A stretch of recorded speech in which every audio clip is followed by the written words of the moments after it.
ఎలా ఉన్నారు? మీరు గనుక కొత్తగా చూస్తున్నారా అయితే ఛానల్ కి సబ్స్క్రైబ్ చేసుకోండి. ఇంకా చాలా మంచి వీడియోలు వస్తాయి.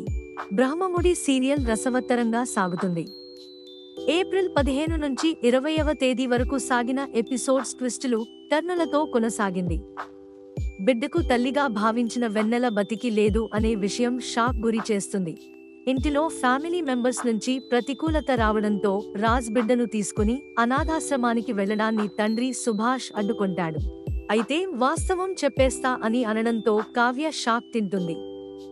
ఈ వారం జరిగిన కథ విషయానికి వస్తే 15వ తేదీ ఎపిసోడ్లో రాజ్ తీసుకొచ్చిన బిడ్డకు తల్లి ఎవరో కనుక్కోవాలని ప్రయత్నించిన కావ్య శ్వేతతో కలిసి ఓ నాటకం ఆడింది. రాజ్ 10th క్లాస్మేట్స్ రీయూనియన్ మీటింగ్లో వెన్నెల కలువాలని ప్లాన్ చేసింది. రాజ్ తెచ్చిన బిడ్డకు వెన్నెలేనా తల్లి అనే అనుమానాలకు క్లారిటీ తీసుకోవాలని నిర్ణయం తీసుకున్నది.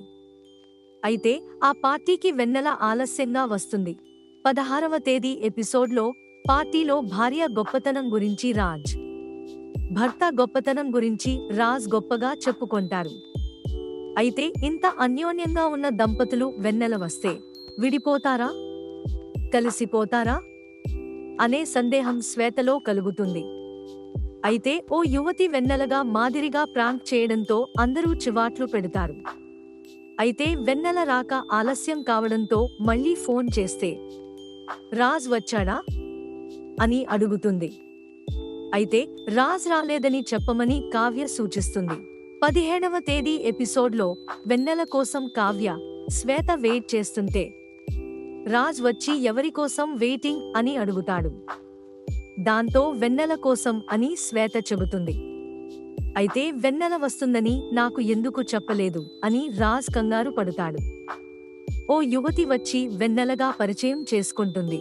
అయితే అందరికీ షాక్ ఇస్తూ నేను వెన్నెల కాదు, ఆమె సోదరిని, నేను వెన్నెల కవల పిల్లలం, వెన్నెల చనిపోయిందని షాకింగ్ న్యూస్ చెబుతుంది. దాంతో కావ్యకు ఉపశమనం కలుగుతుంది. వెన్నెల చనిపోతే రాజ్ తెచ్చిన బిడ్డ ఎవరు? రాజ్ ఎందుకు అబద్ధం చెప్పాడనే అనుమానం కావ్యలో కొత్తగా మొదలవుతుంది. 18వ తేదీ ఎపిసోడ్లో పార్టీలో వెన్నెల చనిపోయిందనే విషయం తెలియడంతో కారులో రాజ్, కావ్య వస్తుంటారు. మధ్యలో రాజ్ మాట్లాడుతూ వెన్నెల గురించి తెలుసుకోవడానికి బాగానే ప్లాన్ చేశావు అని ఎత్తి పొడుస్తాడు. దాంతో వెన్నెల చనిపోతే ఆ బాబుకు తల్లి ఎవరు అని ప్రశ్నిస్తుంది. కంపెనీలో సమస్య రావడంతో కళ్యాణ్ వచ్చి రాజ్కు కొన్ని విషయాలు చెబుతాడు. అయితే రాహుల్తో జాగ్రత్తగా ఉండాలని కళ్యాణ్, రాజ్కు వెన్నెల చెబుతుంది. 19వ తేదీ ఎపిసోడ్లో రాజ్ తీసుకొచ్చిన బిడ్డకు అనారోగ్యం చేస్తుంది. బిడ్డ ఏడుస్తుండటంతో ఆపే ప్రయత్నం చేస్తుంది. బాబుకు జ్వరంగా ఉందని స్వప్న చెబుతుంది. దాంతో ఆ బిడ్డను తీసుకుని కావ్య దంపతులు హాస్పిటల్కు వెళ్తారు. డాక్టర్ అడిగితే నేను కన్నతల్లిని కాదని చెబుతుంది.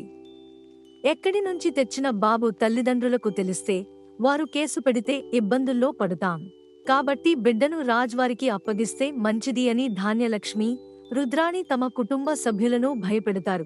20వ తేదీ ఎపిసోడ్లో బాబు అనారోగ్యం చేయడంతో ఆ బాబు తల్లిదండ్రులు ఎవరో చెప్పాలని రాజ్ను అడిగితే అందుకు ఏమీ మాట్లాడడు. ఆ బాబు ప్రాణం పోకముందే ఒక నిర్ణయం తీసుకోవాలని అపర్ణ సూచిస్తుంది. ఇదిలా ఉండగా దొంగచాటుగా బిడ్డను రాజ్ తీసుకెళ్లడం చూసి తన తండ్రి సుభాష్ కారులో వెంబడిస్తాడు. ఎక్కడికి వెళ్తున్నావంటే ఈ వంశానికి, కుటుంబానికి దూరంగా అనాథాశ్రమానికి అంటాడు. అయితే నీవు ఇంటి నుంచి వెళ్ళిపోవడం నాకు ఇష్టం లేదు, బిడ్డ గురించి అంతా చెప్పేస్తా అని సుభాష్ అంటే కావ్య షాక్ తింటుంది. మామయ్యకు అంతా తెలుసా అని షాక్లో ఉండిపోతుంది.